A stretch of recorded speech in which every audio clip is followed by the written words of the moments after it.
Last video में हमने बात की कि किस तरह से आप जो है वो अपने इम्तिहान के अंदर बेहतरीन परफॉर्म कर सकते हैं अगर आपको एग्ज़ामिनेशन सक्सेस फार्मूला आता हो, जो कि 1/3 स्टडी, 1/3 स्टेट और 1/3 आपकी स्ट्रेटजी। मज़ीद हमने लास्ट टाइम बात की कि किस तरह से एक स्टूडेंट अपनी एग्ज़ामिनेशन एंजाइटी है, जो उसका खौफ है इम्तिहान का, उसको वो कैसे ओवरकम कर सकता है और अपने माइंड को किस तरह से रीप्रोग्राम कर सकता है एग्ज़ाम वाले दिन बेहतरीन परफॉर्मेंस दे सके।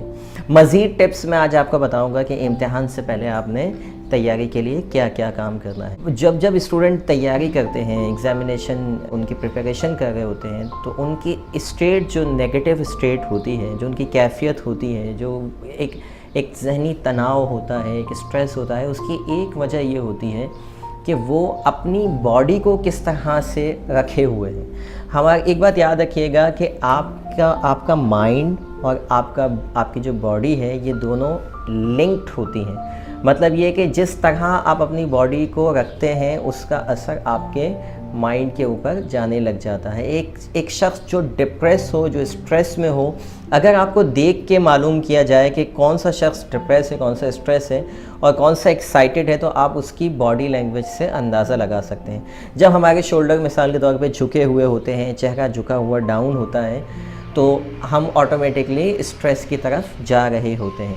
आप अगर अपनी बॉडी लैंग्वेज पर थोड़ी सी तवज्जो दें, जब आप एग्ज़ाम के दिनों में एग्ज़ाम की तैयारी कर रहे होते हैं, तो उस वक्त नॉर्मली आपकी या दीगर स्टूडेंट्स की बॉडी लैंग्वेज कैसी होती है। तो नॉर्मली जो उनके चेहरे पे और उनके जिस्म पे जो तासुरात आपको मिलेंगे, उनके शोल्डर्स डाउन होंगे, चेहरा लटका हुआ होगा, नॉर्मली शैलो ब्रीदिंग होगी। इस कैफियत के अंदर किसी हंसते बोलते हुए शख्स को भी 5 मिनट के अंदर के लिए उसको बिठा दिया जाए, वो भी स्ट्रेस के अंदर जाने लग जाएगा।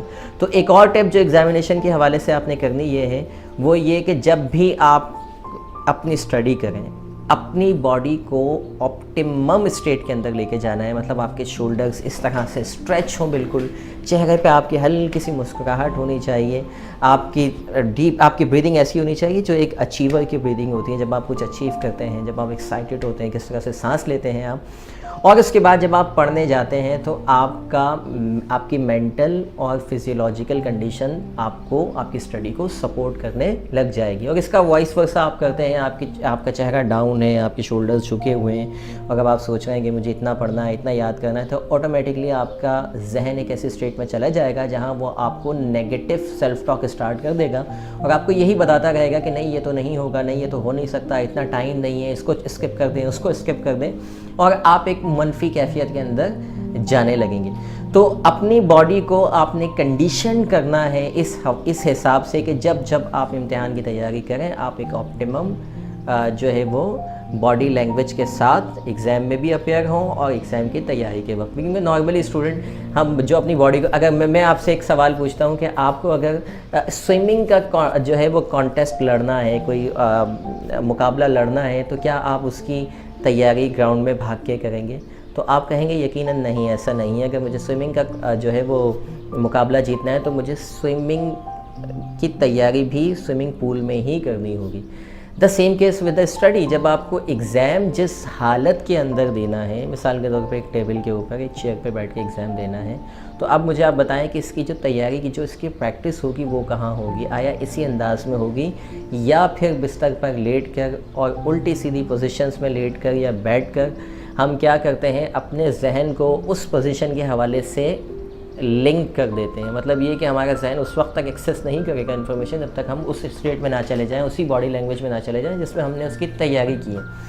तो आपने एक और काम ये करना है कि जिस कंडीशन के अंदर आपको तैयारी एग्ज़ाम देना है, उसी कंडीशन के अंदर उसी बॉडी लैंग्वेज के साथ बैठकर टेबल पर आपको तैयारी करनी है, ताकि आपका लाशऊर उस पोजीशन को रजिस्टर करे, उस पोजीशन के हवाले से वो तैयार हो जाए, और जब आपका फाइनल एग्ज़ाम का दिन हो वो आपको सपोर्ट करे। दूसरी टिप ये है कि आप हर 90 मिनट के बाद हमारा जो माइंड होता है ये हैंग होने लग जाता है। नॉर्मली स्टूडेंट इस तरह से तैयारी करते हैं कि वो 4-4 घंटे बैठे हुए हैं और मुस्तकिल पढ़ रहे हैं।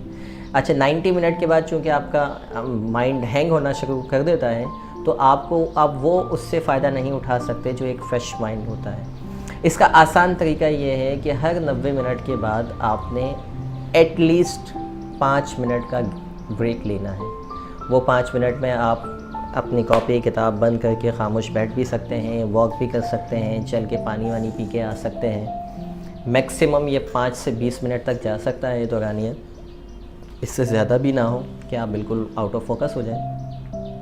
हर 90 मिनट के बाद आपने, इससे होगा क्या कि आपको मज़ीद 4 घंटे का बूस्टर मिलने लग जाएगा और आप मज़ीद जो है आपका ब्रेन की जो भी स्टडी जो भी आप पढ़ रहे हैं उसको एब्जॉर्ब करने की सलाहियत पैदा कर लेगा। Even in examination, during examination भी आप ये काम कर सकते हैं कि 90 मिनट का जैसे टाइम हो गया उसके बाद आप 5 मिनट के लिए अपना पेपर एक साइड पर रख के और रिलैक्स हो जाएं। आप चाहें तो डीप ब्रीदिंग कर सकते हैं, आप चाहें तो अपने आप को किसी पुरसुकून जगह पर तसव्वुर कर सकते हैं। इससे होगा क्या कि आपका माइंड इतना फ्रेश होगा कि मज़ीद 1.5 घंटे आप ज़्यादा परफॉर्मेंस दे सकते हैं। आपको लगेगा कि शायद ये 5 मिनट ज़ाया हो गए, लेकिन यकीन जानिए ये 5 मिनट आपके ज़ाया नहीं होंगे, इससे मज़ीद आपको फ़ायदा होगा। क्योंकि 90 मिनट के बाद आपका माइंड हैंग होना शुरू होगा और उसके बाद आपको पेपर नॉर्मली टफ़ लगने लग जाता है कि स्टार्टिंग में बहुत अच्छे चले थे और उसके बाद अचानक से पेपर टफ़ होने लग गया है। एक चीज़ और जो इम्पॉर्टेंट है वो ये कि एग्ज़ाम के दौरान या स्टडी के दौरान चूँकि हमारा जो ब्लड प्रेशर है वो लो होना शुरू हो जाता है। हमारे ब्रेन की 2 ही ग़िज़ाएँ हैं, एक ग्लूकोज और एक ऑक्सीजन।